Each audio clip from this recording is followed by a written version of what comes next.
جب اللہ پاک آدم علیہ السلام کو ان کی پوری ذریت کے ساتھ اس زمین میں بھیجنے لگے تو آدم علیہ السلام کے پہلے ایک اور مخلوق ابلیس اور ابلیس کی ذریت کو بھی جنت سے نکال کر کے اللہ کی تجلی گاہ سے نکال کر کے اس زمین میں بھیجا گیا تھا۔ اب بیچارہ انسان بھی یہ ڈرا ہوا تھا کہ اللہ پاک جب ہمیں جنت سے نکال رہے ہیں، آسمان سے نکال رہے ہیں، تو ابلیس تانا دے گا کہ کل مجھے نکالا تھا، آج دیکھو تم کو نکال دیا، ہم و تم دونوں تو برابر ہو گئے۔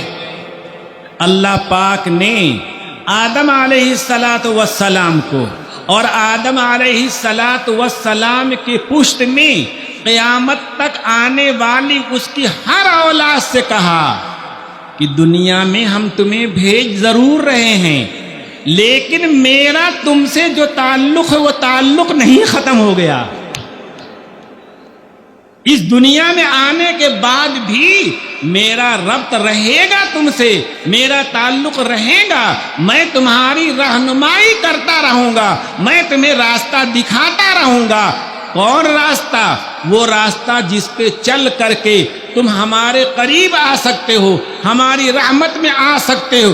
اما یاتینکم منی ہدن، میرے پاس سے یقیناً تمہارے پاس ہدایت آئے گی، رہنمائی آئے گی، پھر اس رہنمائی کی تم میں سے جو بھی پیروی کرے گا فلا خوف علیہ ولا ہم یحزنون، تم شیطان اور ابلیس کی طرح نہیں ہو کہ اس کو ٹھکرا دیا تو ہمیشہ کے لیے ٹھکرا دیا، تمہیں وقتی طور پر ایک مصلحت کے لیے تمہیں زمین ہی کے لیے بنایا گیا تھا، اس لیے زمین میں ہم تمہیں ضرور بھیج رہے ہیں، لیکن میرا ربط و تعلق، میری ہدایت و رہنمائی تمہارے چہار سو رہیں گی جیسے اب بھی تم جنت ہی میں ہو۔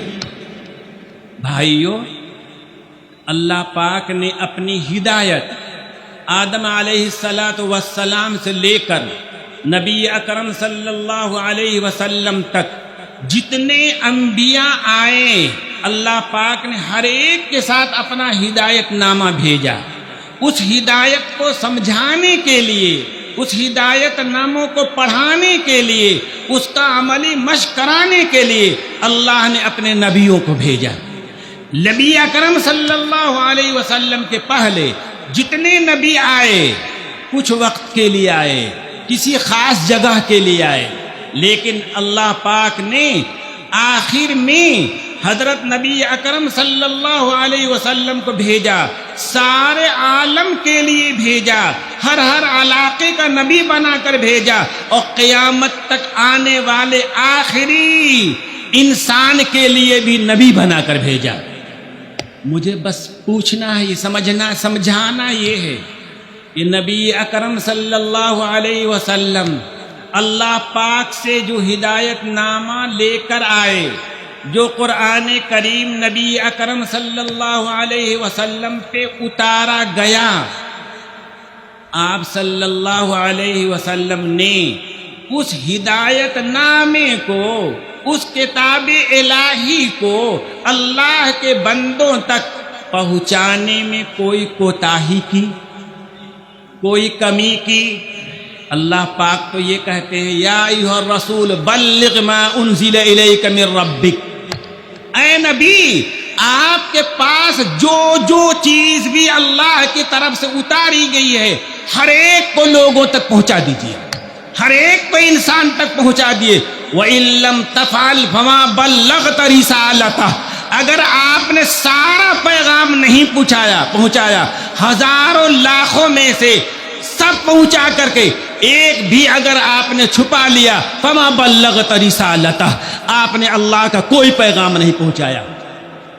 اللہ پاک تو یہ کہہ رہے ہیں کہ ہم نے جتنے احکام چھوٹے بڑے دیے ہیں، ہر حکم کو آپ کو بندوں تک پہنچانے کی ذمہ داری دی گئی ہے، ان میں سے ایک بھی اگر نہیں پہنچا سکے تو آپ سمجھیے کہ اللہ نے آپ کو جو رسالت کی ذمہ داری دی تھی، جو رسالت کا فریضہ دیا تھا، اس فریضے کو ادا آپ نے نہیں کیا۔ حجۃ الوداع کے موقع پر نبی اکرم صلی اللہ علیہ وسلم نے لاکھوں صحابہ کے سامنے پوچھا، حل بلغت حل بلغت حل بلغت، کیا میں نے اللہ کا سارا پیغام تم تک پہنچا دیا؟ لاکھوں صحابہ کے مجمع میں ایک ساتھ آئے، بلا قد بلغت، ہاں آپ نے ہر پیغام پہنچا دیا۔ اب 1200 سال کے بعد کوئی کہتا ہے کہ نبی کا یہ پیغام، اللہ کا یہ پیغام نہ نبی پہنچا سکے، نہ صحابہ پہنچا سکے، نہ ائمہ مجتہدین پہنچا سکے، ہم نئی کتاب لکھ کر کے پہنچا رہے ہیں۔ یہ ہے غیر مقلدیت، یہ خائن قرار دیتے ہیں نبی اکرم صلی اللہ علیہ وسلم کو، یہ صحابہ رضی اللہ عنہم کو مورد الزام ٹھہراتے ہیں کہ انہوں نے اللہ کا پیغام نہیں پہنچایا۔ حضرت امام زرع رضی اللہ عنہ سے انہوں نے دین اسلام کو، واللہ انہوں نے دین اسلام کو جو نبی اکرم صلی اللہ علیہ وسلم لے کر آئے تھے، جو اللہ کا آخری پیغام تھا، انہوں نے یہ سمجھا کہ یہ عیسائیوں کی طرح کوئی دین ہے، یہ یہودیوں کی طرح کوئی دین ہے، یہ ہندوؤں کی طرح کوئی دین ہے، جو ان کے نبی سے ایک آدھ دو نے بیان کر دیا بس۔ ابو زرع رضی اللہ رحمۃ اللہ علیہ سے پوچھا گیا کہ نبی اکرم صلی اللہ علیہ وسلم کی احادیث کو نقل کرنے والے احادیث جو قرآن کریم کی تفسیر ہیں، کچھ اور نہیں ہیں، نبی صلی اللہ علیہ وسلم کی پوری زندگی قرآن کی تفسیر کی سوا کچھ بھی نہیں ہے۔ حضرت عائشہ سے پوچھا گیا کہ نبی اکرم صلی اللہ علیہ وسلم کے اخلاق کیا تھے، عادات کیا تھے، طور طریقہ کیا تھا؟ انہوں نے کہا، اما قرأت القرآن، کیا تم نے قرآن نہیں پڑھا کہ تمہیں مجھ سے پوچھنے کی ضرورت ہے کہ حضور کے اخلاق کیا تھے؟ کان خلقہ القرآن، قرآن ہی آپ کی عادت تھی، قرآن ہی آپ کے اخلاق تھے، قرآن ہی آپ کا قول ہے، قرآن ہی آپ کا فعل ہے، قرآن ہی آپ کی تقریر ہے، سب کچھ قرآن ہی ہے۔ کان القرآن خلقہ، قرآن ہی آپ کا اخلاق تھا۔ نبی اکرم صلی اللہ علیہ وسلم کو اللہ پاک نے 3 ذمہ داریاں دی ہیں۔ ربنا وبعث فیہم رسولا منہم یتلو علیہم آیاتہ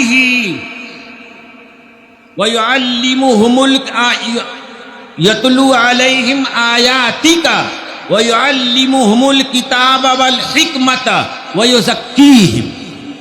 ابراہیم علیہ السلام دعا کر رہے ہیں کہ الہ العالمین، میری نسل میں آنے والے انسانوں میں انہی میں سے ایک رسول بھیج دیجئے۔ کام کیا کرے گا؟ یتلو علیہم آیاتک، وہ ان کے سامنے آپ کی آیتیں پڑھے گا، پڑھ کر ان کو پڑھائے گا۔ وَيُعَلِّمُهُمُ الْكِتَابَ وَالْحِكْمَةَ، اور ان کو کتاب قرآن کریم کی اور اپنے سنت کی تعلیم دے گا، سکھلائے گا۔ وَيُزَكِّيهِمْ، اور ان کو ہر طرح کی گندگی سے صاف ستھرا کرے گا، کفر سے صاف ستھرا کرے گا، شرک سے صاف ستھرا کرے گا، برے اخلاق سے ان کو صاف ستھرا کرے گا، نکھارے گا۔ اب اگر کوئی یہ کہتا ہے کہ قرآن کریم صحابہ نہیں پڑھ پائے تھے، ہم 1200 سال کے بعد پڑھیں گے۔ کتاب و سنت کی صحیح تعلیم آپ نے صحابہ کو نہیں دیا تھا، ہم نئی تعلیم دیں گے، نئی سنت سکھلائیں گے۔ تو بھائیو کیا کہہ رہا ہے؟ حضور اپنے مشن میں ناکام رہے، حضور اپنے مشن میں ناکام رہے۔ 23 سال کہ شب و روز، رات اور دن اللہ پاک نے صحابہ کی تربیت میں لگا دیا، لیکن عمر جیسے لوگ 20 رکعت کے بدعت ایجاد کرنے والے رہے۔ یہ کہہ رہا ہے وہ۔ بھائیو میں کہہ رہا ہوں ان کو غلط فہمی ہوئی ہے، غلط فہمی ہوئی ہے کہ دین اسلام کو انہوں نے دوسرے دینوں کی طرح سمجھ لیا ہے، جو ایک آدھ دو آدمی سے نقل ہوا ہے ان کے نبیوں سے۔ میں یہ کہہ رہا تھا کہ حضرت امام ابو زرعہ سے پوچھا گیا کہ حضور صلی اللہ علیہ وسلم کی احادیث کو نقل کرنے والے کتنے ہیں؟ انہوں نے فرمایا کہ حجۃ الوداع کے موقع پہ میدان عرفات میں منا میں جب آپ صلی اللہ علیہ وسلم نے یہ فرمایا تھا نظر اللہ امرأ سمع مقالتی ووعاها واداها کما سمعها، جتنے صحابہ موجود تھے سب نے اللہ کے رسول کی حدیث پہنچائی ہے۔ جس دین کو 1,00,000 سے زیادہ لوگ نبی اکرم صلی اللہ علیہ وسلم سے نقل کر رہے ہیں، بیان کر رہے ہیں، اس کے بارے میں آج کہا جائے کہ نہیں 20 رکعت غلط تھی، کان تک ہاتھ اٹھانا غلط ہے، ناف کے نیچے ہاتھ باندھنا غلط ہے، ہاتھ باندھنا غلط ہے، اللہ اکبر کہا جائے تو کیا مطلب ہے کہ نبی صلی اللہ علیہ وسلم کے دین کو بھی شاید ایک آدھ آدمی نے نقل کیا تھا جسے غلطی ہو گئی تھی۔ بھائیو بہت فریب میں دھوکے میں یہ لوگ ہیں۔ نبی دین اسلام کی تعلیمات اچھی طرح سن لو، یاد رکھو، دین اسلام کے جتنے احکام ہیں سب عملی توارث کے ساتھ ہم تک پہنچے ہیں۔ نبی اکرم صلی اللہ علیہ وسلم نے جو نماز پڑھا وہ نماز کسی ایک نے صرف نہیں دیکھا تھا، 2 نے نہیں دیکھا تھا، آپ پیچھے ہزاروں لاکھوں جو دیکھ رہے تھے سب نے دیکھا تھا، سب اسی طرح نقل کر رہے۔ روایتوں میں خبر واحد ہو سکتی ہے، روایتوں میں خبر واحد ہو سکتی ہے، لیکن جس کثیر ہزار لوگوں نے آپ کے پیچھے نماز پڑھا، پھر اسی جیسی انہوں نے زندگی بھر نماز پڑھا، ان کی آنے والی نسلیں انہی کی طرف پڑھا، یہ عملی تواتر کے ساتھ حدیث آپ کی نماز ہم پر آ رہی ہے۔ زکوٰۃ، روزہ، حج، زکوٰۃ، دین کا ہر حکم بھگرچہ احادیث کی کتابوں میں خبر واحد کے ذریعے ہم تک پہنچا ہے، لیکن نبی اکرم صلی اللہ علیہ وسلم کی ذات کے ساتھ عمل کے تواتر کے ساتھ ہم تک پہنچا ہے۔ دین اسلام کا کوئی حکم ظنی نہیں ہے، مشکوک نہیں ہے، یہ سمجھ رہے ہیں کہ یہ عیسائیت ہے، یہودیت اور نصرانیت ہے۔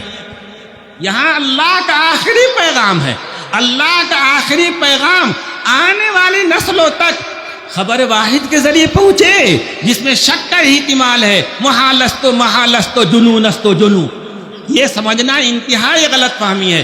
دین اسلام کے اکثر و بیشتر پورا ڈھانچہ قیامت تک آنے والے مسلمانوں کے ساتھ تواتر کے ساتھ ہم تک بھی پہنچا ہے، آنے والے مسلمانوں تک بھی پہنچے گا، اور جتنی عبادات ہیں، معاملات ہیں، نبی اکرم صلی اللہ علیہ وسلم کے زمانے میں ہی، آپ کے زمانے میں لاکھوں صحابہ نے ان پہ عمل کیا ہے، آپ نے ان کو عمل کرتے ہوئے دیکھا ہے، آنے والے لوگوں نے، کروڑوں لوگوں نے لاکھوں صحابہ سے دیکھ کر وہ عمل سیکھا ہے۔ یہ سلسلہ اب تک چلا آ رہا ہے۔ ہاں بس لوگوں کے پاس پیٹرول کا چشمہ نہیں تھا، یہ چشمہ تمہارا بدل گیا ہے۔ وہی چشمہ لگا لو جو ابو بکر نے لگایا تھا، عمر نے لگایا تھا، ابو حنیفہ نے لگایا تھا، امام شافعی نے لگایا تھا، تمام اکابر امت نے لگایا تھا۔ دین تم کو صاف شفاف دکھائی دے گا، اس میں کہیں گرد و غبار دکھائی نہیں دے گا۔ وآخر دعوانا الحمدللہ رب العالمین۔